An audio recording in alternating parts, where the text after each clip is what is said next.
भारत के विदेश मंत्री एस जयशंकर की एक गुप्त और सटीक डिप्लोमेसी ने वो कर दिखाया है जो नामुमकिन लग रहा था। बिल्कुल ठीक है, ताजिर है ही ताजिर, वो तिजारत चाहता है, हेल्दी बात है, अच्छी बात है। और यकीन करो ये जो भी था जयशंकर वगैरह वजीर खारजा, उसने अपने खारजा खूरजा के हिसाब से बात की होगी। फिर मैंने नजर दौड़ाई कि यार ये क्या चल रहा है।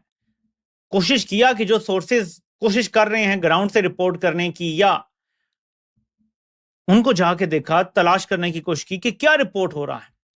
तो नाज़रीन, ये चीज सामने आ रही है। ये हकीकत किसी से ढकी छुपी नहीं है कि भारत ने गुज़िश्ता दहाई में खलीजी ममालिक बिलखुसूस सऊदी अरब और यूएई के साथ अपने ताल्लुकात को मुआशी बुनियादों पर मुस्तहकम करने की कोशिश की थी। भारत वज़ीर आज़म नरेंद्र मोदी ने बारहा रियाद और अबू धाबी के दौरे के खुद को एक काबिल एतमाद पार्टनर के तौर पर पेश किया। भारत का, हिंदुस्तान का ताजिर भी यही चाहता है। ईरान ने साफ कह दिया है कि दुनिया के लिए नियम अलग हो सकते हैं, लेकिन भारत के जहाजों के लिए होर्मुज के रास्ते हमेशा खुले रहेंगे। कोई भी, जितने भी हमारे लीडर्स आते हैं, सो कॉल्ड लीडर्स, क्योंकि इनको मैं लीडर नहीं मानती, ये पॉलिटिशियंस नहीं, लीडर्स नहीं है। लीडर और होते हैं, लीडर वो होते हैं जो मुल्क को बनाते हैं, लीडर वो होते हैं जो मुल्क के अंदर जो प्रॉब्लम्स है उसको खत्म करते हैं और मुल्क को किसी तरीके से प्रोग्रेसिव बनाने की कोशिश करते हैं। ये पॉलिटिशियन है, ये वो पार्टी, ये लोग वो लोग हैं जिनके लिए कहा जाता है लूटो ते फूटो।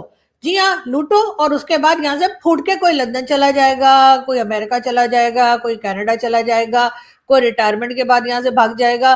तो सारी चीजें, यही सिलसिला जो है वो चला करता है और वही चलता रहेगा। लेकिन जिन लोगों ने पाकिस्तान को कर्जा दे रखा है, जिन कंट्रीज ने, जिन ऑर्गेनाइजेशंस ने, क्या वो भूल जाएंगे? इग्नोर करने की बात नहीं है बीबी, बात असल ये है। ये खबर सुनते ही वॉशिंगटन से लेकर बीजिंग तक खलबली मच गई है। चीन जो खुद को इस इलाके का बड़ा खिलाड़ी समझता था, आज किनारे बैठकर सिर्फ तमाशा देख रहा है।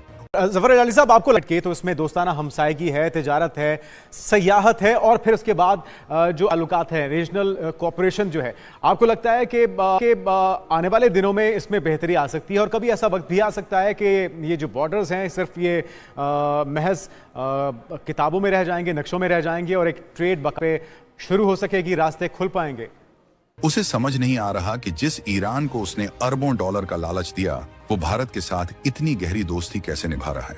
लेकिन इस डील के पीछे की कहानी सिर्फ दोस्ती नहीं, बल्कि 2026 के नए भारत की वो ताकत है जिसने दुनिया को ये एहसास करा दिया है कि बिना भारत के इस ग्लोबल सप्लाई चेन का चलना अब मुश्किल है। कहाँ जाना है, कहाँ नहीं जाना, किधर रहना है, किधर नहीं रहना, और उन्हें इस बात का एहसास हो गया कि अब वो जो न्यूट्रल, वो जो रहना चाह रहे थे, नॉन अलाइंड, वो दरवाजे बंद हो गए हैं, अब अलाइन करना पड़ेगा। और उन्होंने यही फैसला किया है। यहाँ पे जो 24 करोड़ कीड़े मकोड़े रहते हैं वो इन लोगों के लिए ही यहाँ पर रखे गए हैं, ताकि दुनिया को दिखा दिखा कर ये लोगों से भीख मांग सके और कह सके कि जी हमें कुछ पैसा दे दो। जैसा मैंने पहले भी आपको बताया कि सऊदी अरेबिया अभी पहुंचे और सऊदी अरेबिया जाकर भी यही कहा है कि जी आप हमको जो है हमारी मदद कीजिए, $5 बिलियन बैंक में रख दीजिए और $5 बिलियन का हमें ऑयल दे दीजिए। खैर, अब देखते हैं कि एमबीएस करते हैं या नहीं करते, लेकिन बहरहाल इसी तरीके से मांग मांग कर 80 साल इस मुल्क के निकल गए।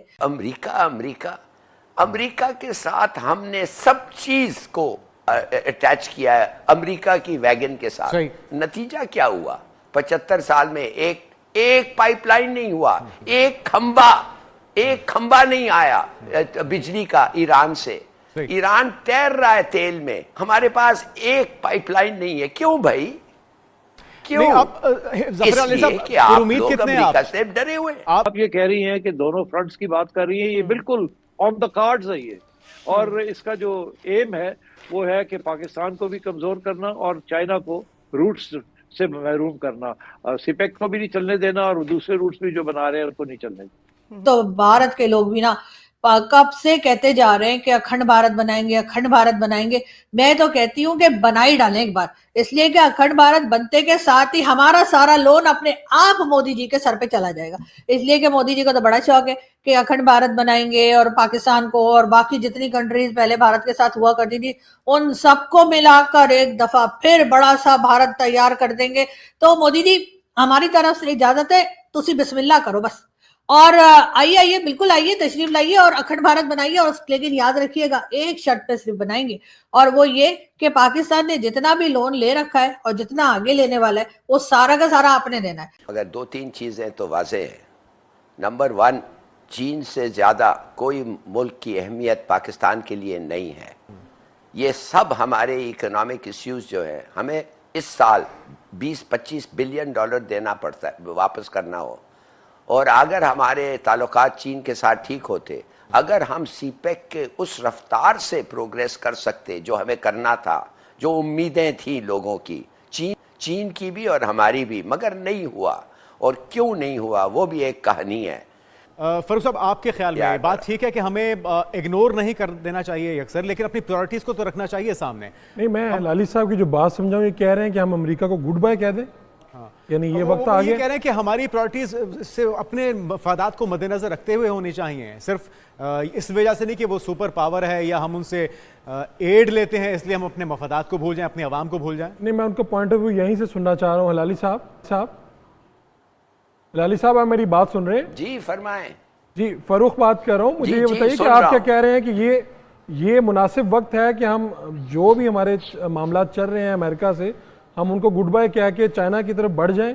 और क्या आपको ये लग रहा है कि हम इस ब्लॉक में शामिल हो चुके हैं या अभी करीब हैं? कहाँ पे हैं हम खड़े? देखिए, एक चीज तो पक्का था ना कि हम अमेरिका के ब्लॉक में शामिल हो गए थे, था कि नहीं? SEATO, CENTO, Baghdad pact, defence arrangements, American bases, ये सब तो हो गए थे ना?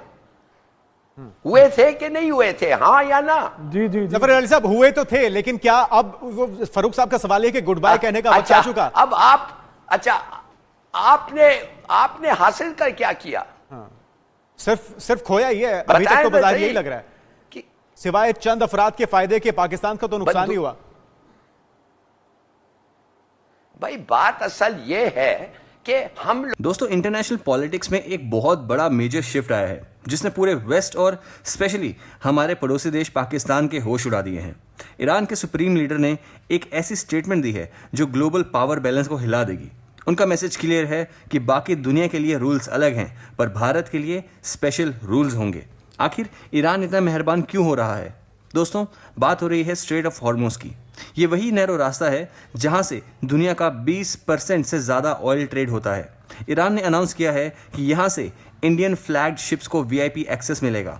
जब पूरी दुनिया पर कड़ी नज़र और रिस्ट्रिक्शंस होंगी, तब इंडिया के लिए ये रास्ता बिल्कुल स्मूथ रहेगा। लेकिन ईरान ने यहाँ एक बहुत बड़ा शर्त भी रखी है। उन्होंने शर्त रखी है ये कि अगर किसी और कंट्री को स्पेशल ट्रीटमेंट चाहिए तो उन्हें पहले अपने देश से अमेरिका और इजराइल की एम्बेसीज हटानी होंगी। बेसिकली ईरान ने दुनिया को 2 हिस्सों में बांट दिया है, या तो आप वेस्ट के साथ हो या ईरान के साथ पुराने दोस्त भारत के साथ हो। अब जैसे ही न्यूज़ ब्रेक हुई, पाकिस्तान में मातम छा गया था। पाकिस्तान मीडिया और उनके एग्रेसिव कमेंटेटर जैद हामिद और या हलाली जैसे लोग बिल्कुल बौखला गए थे। हिलाली ने तो कहा, ऑन एयर चिल्लाते हुए बोला कि पाकिस्तान को अब अमेरिका की गुलामी छोड़ देनी चाहिए। उनका दर्द सिंपल है, अमेरिका ने पाकिस्तान को हमेशा सिर्फ एक टूल की तरह यूज़ किया है, जबकि इंडिया ने अपनी स्मार्ट डिप्लोमेसी से ईरान जैसे टफ प्लेयर्स को अपना सबसे बड़ा स्ट्रेटेजिक पार्टनर बना लिया है। पाकिस्तान के लिए ये सिर्फ एक डिप्लोमेटिक हाल नहीं, बल्कि एक बहुत बड़ा मेंटल सेटबैक है। दोस्तों, ये रातों रात नहीं हुआ। इसके पीछे हमारे external affair minister doctor S Jaishankar की आयरन डिप्लोमेसी है। एक वक्त था जब लोग पूछते थे कि इंडिया, रशिया और वेस्ट के बीच बैलेंस कैसे बनाएंगे। ये आज आंसर सबके सामने आ चुका है। एक तरफ इंडिया के रिलेशंस अमेरिका से स्ट्रांग हैं, तो दूसरी तरफ ईरान हमारे लिए रेड कार्पेट बिछा रहा है। बिना किसी प्रेशर में आए अपनी टर्म्स ऑफ फॉरेन पॉलिसी चलाना, ये है न्यू इंडिया का असली ग्लोबल इन्फ्लुएंस। ईरान का ये मूव इंडिया की एनर्जी सिक्योरिटीज और ग्लोबल ऑयल प्राइजेस के लिए एक बहुत बड़ा गेम चेंजर है। जहां पाकिस्तान सिर्फ साइड लाइन पर बैठकर रो रहा है, भारत अपने नेशनल इंटरेस्ट को प्रायोरिटी देकर आगे बढ़ रहा है। लेकिन सवाल अब ये है, क्या ईरान के साथ ये बढ़ती नज़दीकियां अमेरिका के साथ हमारे रिलेशन में टेंशन पैदा करेंगी? आपका इस पर क्या ओपिनियन है? कमेंट सेक्शन में अपनी राय जरूर बताइए। अगर आपको वीडियो अच्छा लगा हो तो वीडियो को लाइक और चैनल को सब्सक्राइब करना ना भूलें। मिलते हैं अगले वीडियो में। जय हिंद।